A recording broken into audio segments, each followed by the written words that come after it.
Gwenaëlle Navarro, responsable de la vie sociale chez le groupe Emera depuis 25 ans. Il existe plusieurs propositions faites aux personnes âgées pour la stimulation. Vous avez des propositions d'activités collectives, en grands groupes, ou des activités par petits groupes, voire des propositions individuelles. Ces différentes propositions se font en fonction tout d'abord de l'envie et puis des besoins des résidents et de leurs capacités. Sur les propositions collectives, on fait en sorte d'équilibrer entre des activités mémoire, des activités connectives, des activités qui vont stimuler plutôt la motricité et puis ce qu'on appelle d'une manière générale aussi des activités récréatives où là la priorité est plutôt de discuter, d'échanger et de passer un bon moment. Bien sûr, quelles que soient les activités collectives ou individuelles, l'objectif principal c'est la notion de plaisir. Dans les activités petits groupes, on travaille avec les personnes qui interviennent au niveau des activités thérapeutiques. Vous avez des ergothérapeutes, vous avez des psychologues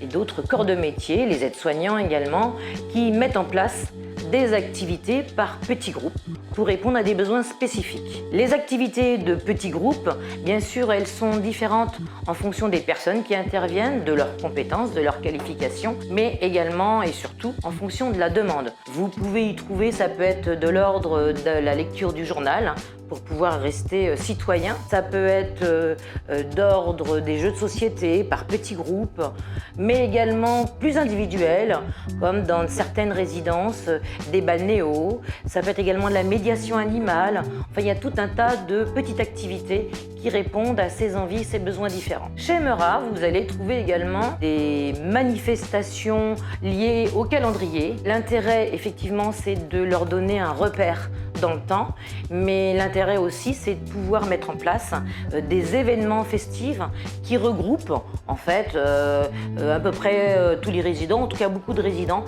avec des capacités, des envies différentes. Alors la stimulation, ça passe aussi tout simplement par des sorties à l'extérieur. Certains résidents ne veulent pas participer aux activités, mais ont envie de sortir sur l'extérieur.